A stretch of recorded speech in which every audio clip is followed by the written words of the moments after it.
uma boa jogada e cruzou muito forte. Se cruzasse na medida, o Thiago Galhardo faria o gol de empate. Mas cruzou forte, o gol vazio, acabou mandando a bola para fora.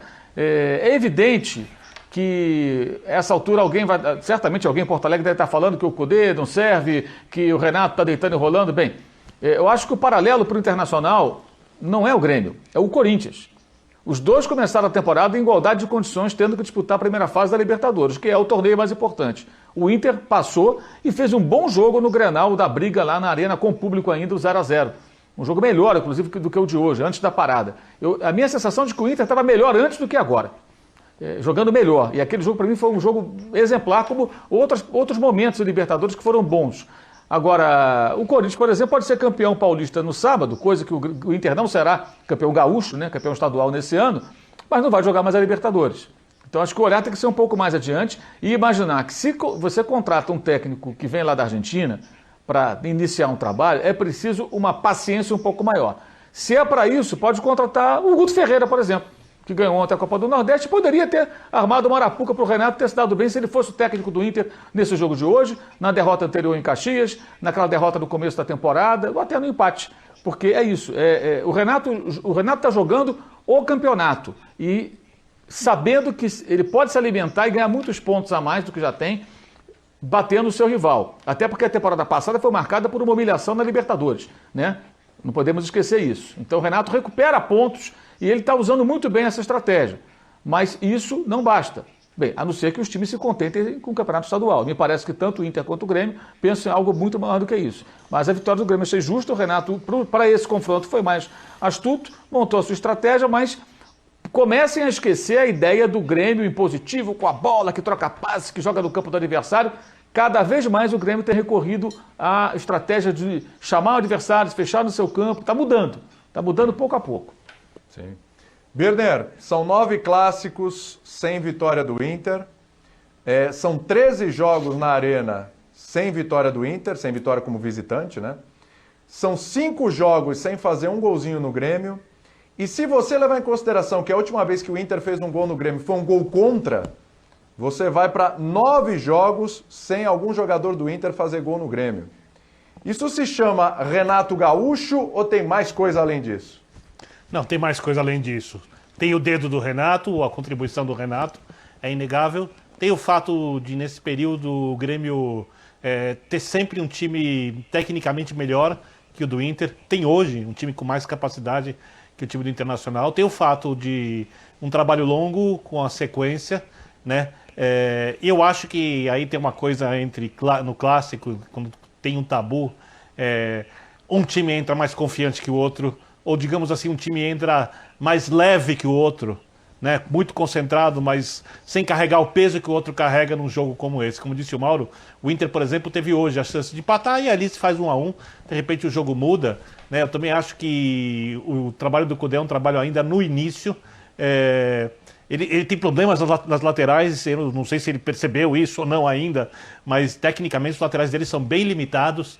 O time dele é um time muito de força, de marcação. E sofre na bola aérea, né, Birner? Isso, e facilita a jogada do adversário. Você viu hoje, por exemplo, no primeiro gol, o jogador do cruzamento está cercado, mas a distância que o lateral dá é muito grande, né? Não pode ser aquele cruzamento redondinho com o jogador marcado daquela maneira. Você tem que dificultar. É uma coisa que, se você tem um jogador melhor na marcação ali, não acontece. E é uma equipe que é um técnico que gosta de um trabalho muito de força, de marcação avançada, joga só com um volante de fato, 3 jogadores na frente, 2 atacantes, né? A recomposição, muita correria. Está pesando bastante a questão de não estar fisicamente bem preparado e da paralisação. Contra o Grêmio, que por enquanto é mais bem treinado e tem tecnicamente mais recursos, ou seja, nesse momento não espanta o resultado. É lógico que quando você pensa nessa sequência inteira, não faz gols, não ganha do Inter, tem muita dificuldade para fazer gol fora de casa, tudo isso não pode ser resumido apenas em questões que a gente vai explicar. Mas o Grêmio tem, há alguns anos, um time melhor que o do Inter. Eu acho que as próprias campanhas das equipes têm mostrado isso. Esse time do Inter, André, ainda, a gente olhando o elenco, é um vasto elenco, né, que tem o Internacional. Tem várias opções, mas de novo a gente entra naquela história. É quantidade, é qualidade, é mais quantidade, é mais qualidade, como é que funciona? Esse elenco do Inter ainda não é um elenco à altura do que o Cudê precisa para o jogo dele, ou tá tudo certo e tem que colocar as coisas nos trilhos e começar o Campeonato Brasileiro e brigar com esse elenco aí mesmo?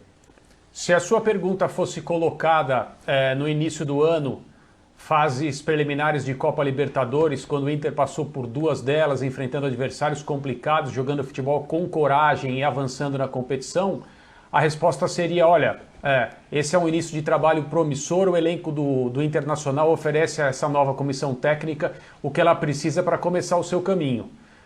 Eu estou de acordo com o que disse o Mauro, o Inter hoje é um Inter pior do que o que vimos enquanto a temporada estava em ação antes da suspensão do futebol por causa do vírus. E é compreensível que seja assim. Acima de tudo, em lugares onde, a gente já fala sobre isso aqui há muito tempo, em lugares onde o campeonato estadual ainda reserva um valor, mesmo que exagerado, mas um valor mais relacionado ao fato do estado estar dividido por 2 torcidas, as decisões continuam, infelizmente, sofrendo a influência do que acontece no campeonato estadual. E talvez o Cudê esteja agora enfrentando um momento de pressão, eu não sei se isso está acontecendo, tomara que não, porque perdeu para o Grêmio, não foi para a final do campeonato, existe todo esse retrospecto do qual ele não tem responsabilidade, ele tem responsabilidade nos últimos jogos, e se você vai contratar um treinador que vem de outro lugar para mudar a maneira de jogar do seu time, e durante a pré-temporada, começo do ano, os depoimentos dos jogadores do Internacional a respeito da mentalidade do Cudê e da comissão técnica dele, naquilo que eles transformaram o treinamento no Internacional, com métodos que são próprios dessa comissão técnica, mas os jogadores não conheciam. E principalmente em relação ao ambiente, em termos de ambição, do que deve ser feito no dia a dia para que as coisas aconteçam no jogo, eram só palavras elogiosas no sentido dessa transformação. E as pessoas que tomam decisão no Internacional têm que primeiro dar suporte a esse técnico e a ideia que eles foram buscar. Não pode ser como o Santos. Me tragam um treinador da mesma nacionalidade do campeão brasileiro. E foram buscar um referente, hein? Eu sei que eu estou saindo um pouco do tema internacional, mas o problema é semelhante. Foram buscar um referente. O Gesualdo, que foi demitido hoje, vítima de uma falta de respeito sem nome da diretoria do Santos, querendo transferir para ele a responsabilidade de tudo que está acontecendo lá. Não estou dizendo que estava fazendo um bom trabalho, mesmo porque não dava nem para qualificar. Jogadores indo embora, todos os problemas que o Sampaoli enfrentou no ano passado, e com sucesso. Mas foram buscar um referente da Escola Portuguesa de Treinadores. Mas o Santos demitiu um técnico hoje que ele não sabe por que contratou. Eu espero que o Internacional saiba muito bem por que contratou o Cudê. E se fizer qualquer gestão no sentido de colocá-lo sob pressão, ou eventualmente falar em interromper o trabalho por causa do campeonato estadual, aí verdadeiramente as pessoas que tomam decisão no Inter não estão pensando no clube, estão pensando em alguma outra coisa. Jean, vou ter que segurar você um pouquinho aí, tá bom, querido? Desculpa, hein? Tem que ir pro intervalo, que a coisa foi rapidinho hoje e o programa pegou fogo. Vamos pro intervalo e a gente volta já já. Olha, talvez é a linha de palpites mais difíceis que eu já vi na minha vida para um jogo. A gente vai palpitar sobre Corinthians e Palmeiras e Corinthians no jogo de sábado. Tá difícil, viu? A gente volta já já.